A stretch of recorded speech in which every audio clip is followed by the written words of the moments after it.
योगी जी, अब मैं राजनीतिक कवरेज करते करते अब मेरे दिमाग में राजनीतिक सवाल ही आता है।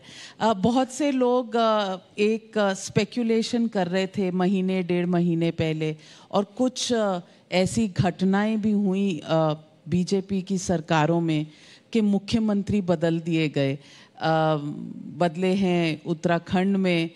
लोग उत्तर प्रदेश की भी बड़ी अटकलें लगा रहे थे। अब यहाँ तो मामला ही दूसरा है। कल प्रधानमंत्री जी आपकी तारीफ कर रहे थे, आज आप प्रधानमंत्री की तारीफ कर रहे हैं। बदल गए गुजरात के मुख्यमंत्री, आप वहीं के वहीं हैं। तो ये लोगों को कुछ बताएंगे कि ये सीक्रेट क्या है, ये फॉर्मूला क्या है आपका?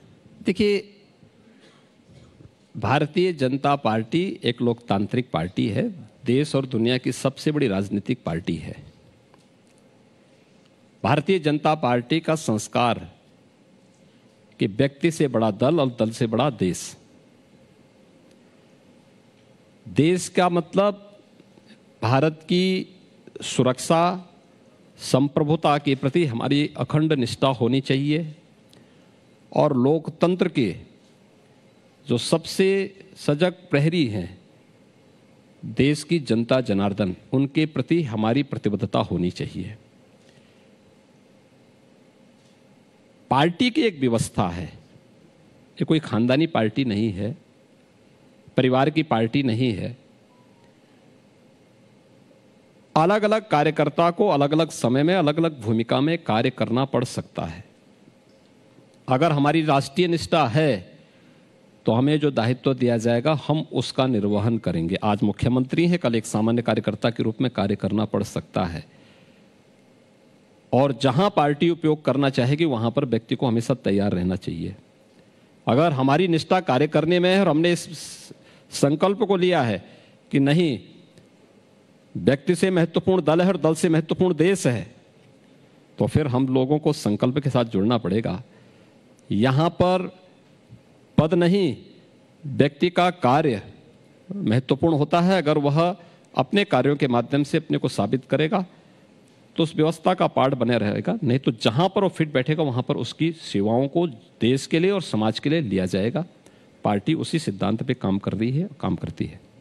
योगी जी, जब आप 2017 में चुनाव जीतकर आए, मुख्यमंत्री बने, लोग हर जगह परसेप्शन का एक खेल होता है, तो उस वक्त लोगों ने ये ज़रूर सोचा मन में कि योगी जी मुख्यमंत्री बने हैं, मंदिर का काम होगा सिर्फ, या विकास का काम भी होगा, गवर्नेंस का काम भी होगा।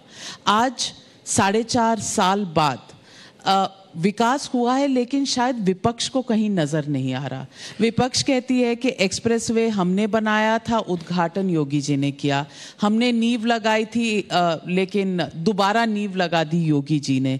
मेट्रो के प्रॉमिसेस किए थे, वायदे किए थे, लेकिन मेट्रो आई नहीं, ना गोरखपुर में ना लखनऊ में ही आगे बढ़ी है। विपक्ष को आप क्या जवाब देंगे? देखिए, विकास के बात जहां तक है तो विपक्ष के एजेंडे में विकास तो कभी मुद्दा था ही नहीं, और विकास अगर उनके एजेंडे का पार्ट होता है तो प्रदेश में कहीं दिखता भी।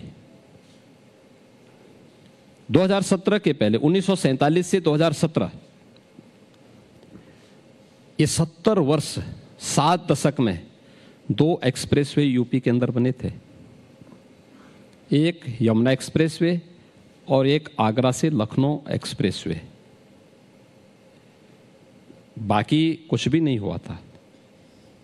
एक भी सिटी में मेट्रो नहीं थी 2017 तक। मुझे लगता है समाजवादी पार्टी, कांग्रेस को देश के यानी प्रदेश के अंदर लंबे समय तक शासन करने का अवसर मिला था। पब्लिक ट्रांसपोर्ट सिस्टम कैसा होना चाहिए कांग्रेस की सोच ही नहीं थी। समाजवादी पार्टी को 4 बार प्रदेश में शासन करने का अवसर प्राप्त हुआ था। तो समाजवादी पार्टी का तो चेहरा विकास का कभी था ही नहीं, और उनसे उम्मीद भी नहीं की जानी चाहिए थी। मोहन जी ने विकास की योजनाओं को किस रूप में आगे बढ़ाया हर व्यक्ति जानता है। आज उनको मंचों पे सफाई देने की आवश्यकता महसूस हो रही है कि अब मुझे अवसर अगर मिलेगा वो स्वाभाविक रूप से वो स्वयं कह रही हैं कि मुझे अवसर मिलेगा तो अब मैं अपनी मूर्ति नहीं लगाऊंगी, अब विकास पे ध्यान दूंगी। यानी पहले उन्होंने स्वीकार कर लिया है, तो स्वाभाविक रूप से विकास एजेंडे का पार्ट नहीं था।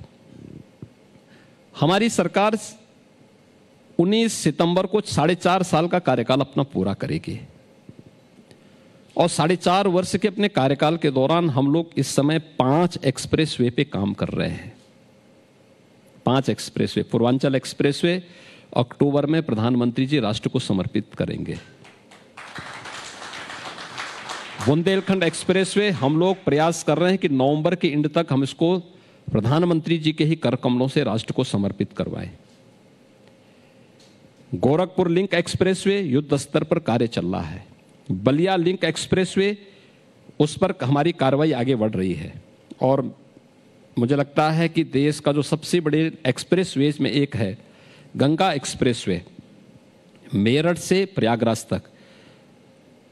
हम लोग अगले 1-2 महीने के अंदर उसके भी भोजन और कार्य शुभारंभ आदरणीय प्रधानमंत्री जी के कर कमलों से करवाने का प्रयास कर रहे हैं।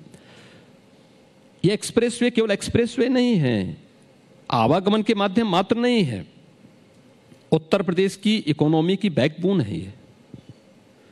उत्तर प्रदेश के औद्योगिक जो क्लस्टर हैं इसी के आसपास विकसित होने हैं। हमने इंफ्रास्ट्रक्चर के माध्यम से प्रदेश की अर्थव्यवस्था को मजबूती प्रदान हो। पूछा जाना चाहिए विपक्ष को कि ये पूर्वांचल एक्सप्रेसवे कौन बना रहा है? आखिर हम लोग बना रहे हैं ना। जून 18 में प्रधानमंत्री जी से हम लोगों ने शिलान्यास करवाया था और जब मई 2017 में मैंने इसकी समीक्षा की थी, लैंड एक्सप्रेसवे के लिए नहीं थी, क्योंकि टेंडर समाजवादी पार्टी ने दिसंबर 2016 में जारी कर दिए थे, कार्य अवार्ड भी कर दिए गए थे। जब मई तक कार्य प्रारंभ नहीं हुआ तो मैंने पूछा कार्य क्यों नहीं हो रहा है? कहा साहब जमीन ही नहीं है। फिर पूरे टेंडर की प्रक्रिया को निरस्त किया गया। पहले 96% लैंड ली गई, फिर टेंडर की प्रक्रिया को आगे बढ़ाया गया।